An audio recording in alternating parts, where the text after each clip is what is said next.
High, hello everyone, welcome back to my channel makeup trend by Priya. তোমরা সবাই কেমন আছো? আশা করি তোমরা সবাই খুব ভালো আছো, আর আমিও খুব খুব ভালো আছি। শ্বশুরবাড়িতে যেই দিনগুলো রান্না করি সেই দিনগুলো কেমনভাবে কাটে, তো চলো শুরু করা যাক। প্রথমেই দেখো, সকালবেলা আমি ঘুম থেকে উঠে ফ্রেশ হয়ে নিয়েছি, তারপর ঠাকুর ঘরে এসে সমস্ত জানলাগুলো খুলে দিয়েছি, আর এদিকে রান্নাও আমি চাপিয়ে দিয়েছি। তখন কিন্তু বাজে মোটামুটি ওই 7টা মতন। তার কারণ হচ্ছে শুভ মোটামুটি 8টার দিকে বেরিয়ে যায়, তো সেই সময়ের মধ্যে কিন্তু আমাকে ওকে ওর অফিসের লাঞ্চটা রেডি করে দিতেই হয়। তো সেই কারণেই, আর এরই মাঝখানে আমি যে জামা কাপড়গুলো আমার ধোয়ার রয়েছে সেগুলো আমি মেশিনে দিয়ে দিচ্ছি, তার কারণ এটা হতে অ্যারাউন্ড 30 মিনিটস মতন টাইম লাগবে, আর ততক্ষণে আমার রান্নার কাজটাও কমপ্লিট হয়ে যাবে। তো সেই সমস্তগুলো করে নিয়ে তারপর স্নান করে আমি এখানে পুজো দিয়ে নিয়েছি। যেই দিনগুলো আমার শাশুড়ি মা বাড়িতে থাকেন, রান্না থেকে পুজো সমস্ত কিছুই কিন্তু উনিই করেন। তো উনি যখন কোথাও এদিক ওদিক যান তখনই কিন্তু এই দায়িত্বগুলো আমাকে একটু পালন করতে হয়। তো যাই হোক, আমি কিন্তু বোনকেও একটু ডেকে নিয়েছি আমার হেল্প করার জন্য। তো হেল্প বলতে, আমার রান্না তো হয়েই গিয়েছিল, তাই বোনকে বললাম যে তুই একটু আমার আলমারিটা সুন্দর করে গুছিয়ে দে, কারণ আলমারিটা একটু অগোছালোই হয়ে রয়েছে। আর অফিস রান্না সমস্ত কিছু কাজ করে আমিও তেমন একটা সময় করে উঠতে পারছিলাম না। এই আজকেই যেমন সানডে, কিন্তু আমি কিন্তু অন্যান্য দিনের মতনই ওই অফিস টাইমে বেরোলে যেরকম সময় রান্নাটা সেরে ফেলছিলাম, ওই টাইমেই রান্নাটা সেরে ফেলেছিলাম। তার কারণ এরপরে কিন্তু আমি আবার শুভর সাথে গিয়েছিলাম হচ্ছে জিমে। তো জিম থেকে ফিরে তারপরেই এই বোনকে বললাম এইগুলো কমপ্লিট করে দিতে, তারপরে এবার এখন আমরা খেতে বসবো। তো আমি কিন্তু বিয়ের আগে কখনোই বাড়িতে রান্না করিনি।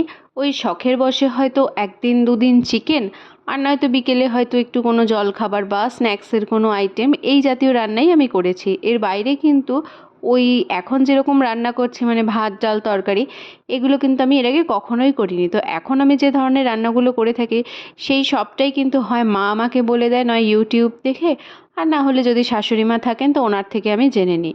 তো এইভাবেই কিন্তু আমি সমস্ত রান্নাবান্না এখন একটু একটু করে শিখছি। তো আজকে যেহেতু রবিবার, তো সেই জন্য আমরা বাড়িতেই রয়েছি সবাই, তো একসাথে এদিকে আমরা বসেছি, আমি শুভ আর বোন।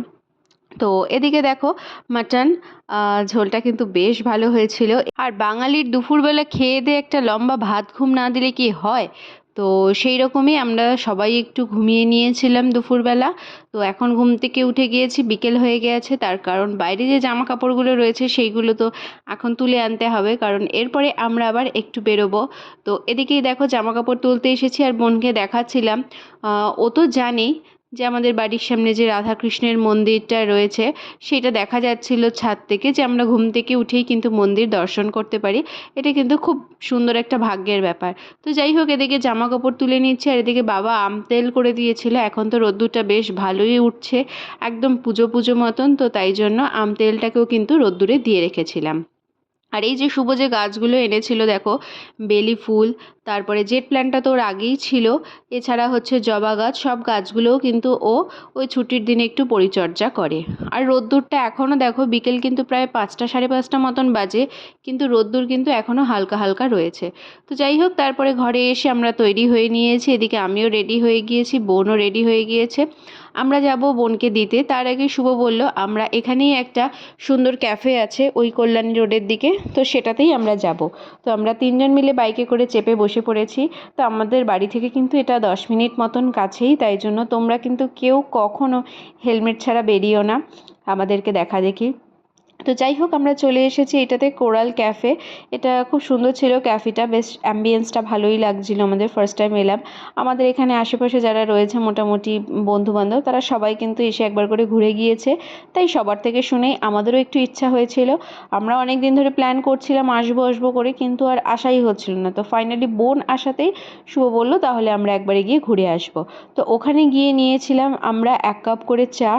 আর চাটা আমার বাইরের যে কোনো জায়গাতেই, যেখানে খুব সুন্দর করে দুধ দিয়ে ভালো করে ফোটায় জল ছাড়া, সেই চাটা আমার খেতে খুবই ভালো লাগে।